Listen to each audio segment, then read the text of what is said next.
Type study का मतलब होता है किसी भी ऑर्गेनिज्म की डिटेल स्टडी। पॉरीफेरंस में हम पढ़ने जा रहे हैं स्काइफा की detail study. It is commonly called as sycon. It belongs to kingdom animalia, phylum porifera, class calcispongiae. Calcispongiae के मेंबर्स के पास कैल्शियम के स्पिक्यूल्स होते हैं। Order heterocoela, they have vase shape bodies. Genus is Scypha, species elegans and raphanus. Habitat marine हो सकती है, and ये कॉलोनियल होंगे, कॉलोनी में रहने वाले ऑर्गेनिजम्स हैं, एंड दे आर कोस्मोपॉलिटन, हर जगह पाए जाते हैं मरीन वाटर में। हैबिट्स, लोकोमोशन एब्सेंट होती है। Feeding, omnivorous and holozoic. Reproduction can be asexual और सेक्सुअल, ये सब हम फर्स्ट लेक्चर में पढ़ चुके हैं। Regeneration, high power of regeneration is found. Morphology में देखिए, शेप अर्न शेप होगी, मटके की जैसी शेप होगी, वास्ट शेप बोल सकते हैं इसको। क्राउन शेप के भी ऑर्गेनिज्म हो सकते हैं। Then size is 20 to 25 mm. Colour can be greyish और लाइट ब्राउन। सिमेट्री, एसिमेट्रिकल और radially symmetrical. External appearance, calcareous spicules present है इसके पास। Group of small apertures called dermal ostia. Then some canals like inhalant और incurrent canals are present having incurrent pores.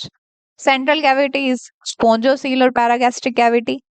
एक बड़ा aperture होता है which is called as osculum. This osculum is guarded by oscular fringe. इसका क्या मतलब है, इसको हम डायग्राम से देखते हैं। तो देखिए इस डायग्राम में आप बहुत सारे पोर्स देख रहे हैं। These pores all over the body are called as ostia, dermal ostia. जो सिंगल पोर देख रहे हैं यहाँ पर, सिमिलरली यहाँ पर ये पूरी क्या है, ये कॉलोनी है। जैसे इसमें यहाँ पे आपको ये 3 ऑर्गेनिजम्स दिख रहे हैं, तो यहाँ पर सिंगल ऑर्गेनिज्म में सिंगल ही पोर है। This is called as osculum. इस ऑस्क्यूलम के अराउंड कुछ कांटे जैसे स्ट्रक्चर्स अरेंज्ड हैं, सर्कुलरली उन्होंने अपने आप को अरेंज कर रखा है। एंड ये जो निडल लाइक स्ट्रक्चर्स हैं, they are made from calcium, so they are called as calcareous spicules. ये कैलकेरियस स्पिक्यूल्स, इनका सिंगल एक्सिस है, एक एक्सिस है, तो इसलिए इनको बोल दिया monaxon spicule, monaxon spicule. अब ये जो अरेंजमेंट है मोनो एक्सोन स्पिक्यूल्स का around this osculum is called as oscular fringe. Then आप देख रहे हैं ऑल ओवर द बॉडी ये मोनो एक्सोन स्पिक्यूल्स अपने आप को अरेंज करके रख रहे हैं, इसको नॉर्मली हमने बोल दिया स्पिक्यूल्स हैं।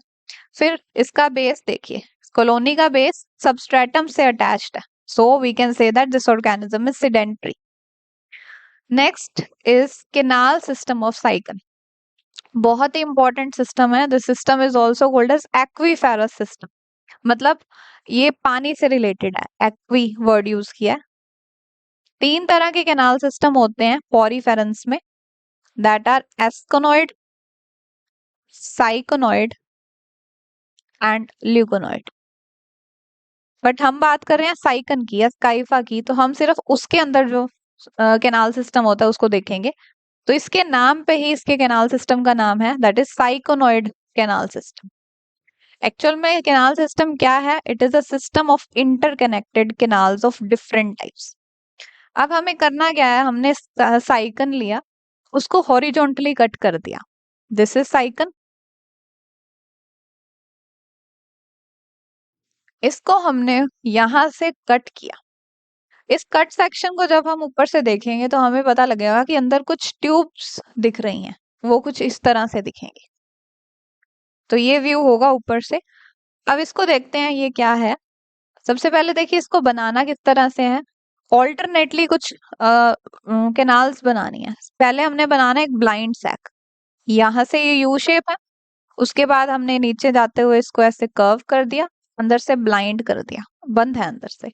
फिर नेक्स्ट देखिए ये वी शेप हुआ, ये वी शेप जो कैनाल्स है इनके अंदर यहाँ पे ओपनिंग है, फिर इसके अंदर ये एक चैम्बर आ जाता है जो कि अंदर खुलता है, तो ये ओपन है, ये ब्लाइंड है।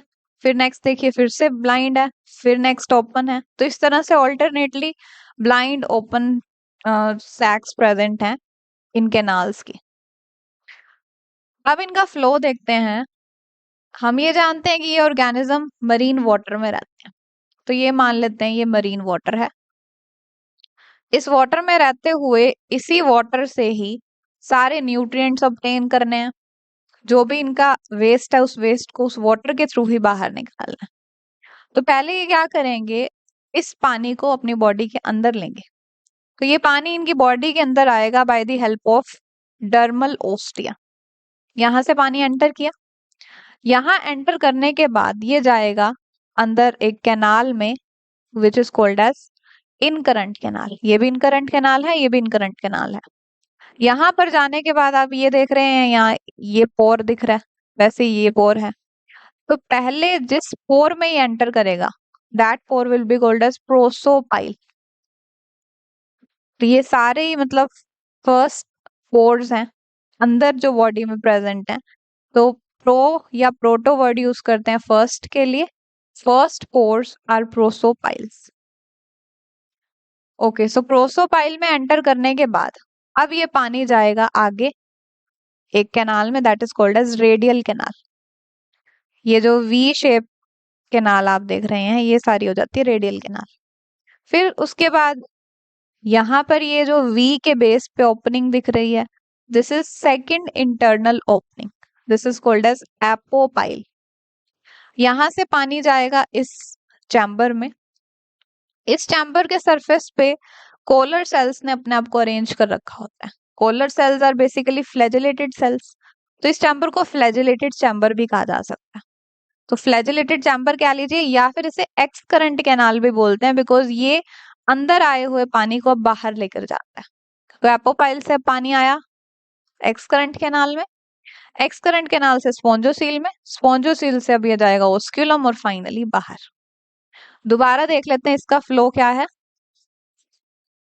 हमने स्टार्ट किया ओस्टिया से पानी आया इनकरंट कैनाल में, यहाँ प्रोसोपाइल से फिर इनकरंट में जाएगा, देन इनकरंट से फिर ये गया रेडियल कैनाल में, ये सारे रेडियल कैनाल है, फिर एपोपाइल में, देन एक्सकरंट कैनाल और flagellated chamber, then spongocoel, osculum, finally outside. This is physiology of canal system. Outside water to ostia to incurrent canal, then prosopile to radial canal, apopile to excurrent canal, spongocoel, osculum outside। अब ये जो सारा system है canal system, इसमें ये जो sales का arrangement है इसको भी डिटेल में देखते हैं। Histology of these cells. Histology actual में होती है स्टडी ऑफ टिश्यू या सेल की स्टडी को ही हिस्टोलॉजी कहते हैं। तो देखिए जो पॉरीफेरेंस हैं दे आर डिप्लोब्लास्टिक। जो आउटर वॉल होती है इनकी that is called as pinacoderm, inner wall is called as choanoderm. पहले पढ़ते हैं आउटर वॉल। ये है आउटर वॉल। ये आउटर वॉल देखिए जिन सेल्स की बनी हुई है इन इंडिविजुअल सेल्स को बोला जाता है पिनाकोसाइट्स। तो ये पिनाकोसाइट्स अपने आप को बाहर अरेंज कर रहे हैं। फिर आ जाते हैं अंदर। Inner wall is called as choanoderm. Choanoderm के इंडिविजुअल सेल को बोला जाएगा कोलर सेल या क्वेनोसाइट। ये कोलर सेल्स ने अपने आप को अरेंज कर लिया। जो पिनाकोडम है ये एक्टोडर्मली डिराइव्ड एंड क्वेनोडम इज एंडोडर्मली डिराइव्ड। तो तभी हमने इसे बोल दिया ना कि डिप्लोब्लास्टिक ऑर्गेनिज्म है। बीच में ये जो एरिया है यहाँ पर कुछ सेल्स प्रेजेंट होते हैं जो कि बिल्कुल जेलेटिन जैसे होते हैं, मतलब लिक्विड की कंसिस्टेंसी रखने वाले सेल्स होते हैं। इन सेल्स को आगे डिटेल में पढ़ेंगे। अब क्योंकि ये पूरे वेल डेवलप्ड सेल्स नहीं होते, लिक्विड कंसिस्टेंसी के होते हैं, तो इसलिए इनको एग्जैक्टली मीजोडर्म नहीं बोला, इससे बोला जाएगा मीजनकाइम। अगर ये मीजनकाइम नहीं होती, वेल डेवलप्ड सेल्स होते यहाँ पर, पूरी एक लेयर होती उसकी, तो इसको मीजोडर्म बोला जाता और इस ऑर्गेनिज्म को ट्रिप्लोब्लास्टिक बोला जाता। बट बिकॉज ये प्रेजेंट नहीं है तो इसलिए दो ही लेयर बची, उसकी वजह से इसको डिप्लोब्लास्टिक बोला गया। तो अब देखिए जो ये पिनाकोडर्म है मेड अप ऑफ पिनाकोसाइट, इसको डिटेल में स्टडी करते हैं। पिनाकोडर्म is single layer large contractile ectodermal in origin made up of pinacocyte. This is a pinacocyte. ये पिनाकोसाइट ड्यूरिंग डेवलपमेंट ऑफ साइकन मॉडिफाई हो जाते हैं एंड अलग अलग सेल्स में अपने आप को चेंज कर लेते हैं। Like porocyte, porocyte is the one which help in taking of water. तो इस तरह से ये पोर्स बना लेते हैं अपने अराउंड, पोरोसाइट बन जाता है। देन इज मायोसाइट, ये मसल की तरह काम करते हैं, स्ट्रेंथ प्रोवाइड करते हैं। स्क्लेरोब्लास्ट स्पिक्यूल बनाते हैं, प्रोटेक्शन का काम करते हैं। नेक्स्ट लेयर आ जाती है choanoderm. It is loosely arrange flagellated cells. It is made up of loosely arrange flagellated cells called collar cells और क्वेनोसाइट. ये कॉलर सेल आप देख रहे हैं, सेल मेम्ब्रेन, अंदर न्यूक्लियस, फिर कॉलर और फिर फ्लैजेला आ जाता है. इसका मेन फंक्शन है पानी का करंट मेंटेन करना, इनवर्ड करंट मेंटेन करना. फिर उस पानी को अंदर लाके उसमें से न्यूट्रिशन एब्जॉर्ब कर लेना, रेस्पिरेशन करना, एक्सक्रीशन करना. देन हमने थर्ड लेयर की भी बात की है, मिजोग्लिया या mesenchyme. It is middle transparent non living and gelatinous layer between pinacoderm and choanoderm and is proteinaceous in nature. Protein की बनी हुई है. मेजरली इसके दो तरह के सेल्स होते हैं, scleroblast and amoebocyte. Scleroblast spicules बनाएंगे. अमीबोसाइट्स अमीबा शेप के हैं. फर्दर डिफरेंट सेल्स में मॉडिफाई हो सकते हैं, लाइक कोलानोसाइट, कॉलनसाइट. कॉलनसाइट कोलेजन फाइबर्स बनाते हैं. क्रोमोसाइट पिगमेंट बनाते हैं जो कि कलर प्रोवाइड करता है स्पॉन्जेस को. ट्रोफोसाइट फूड की डाइजेशन में काम करते हैं. टीसोसाइट फूड को स्टोर करके रखते हैं. फैगोसाइट एक्सक्रीशन में हेल्प करते हैं. Archaeocytes help to form gametes.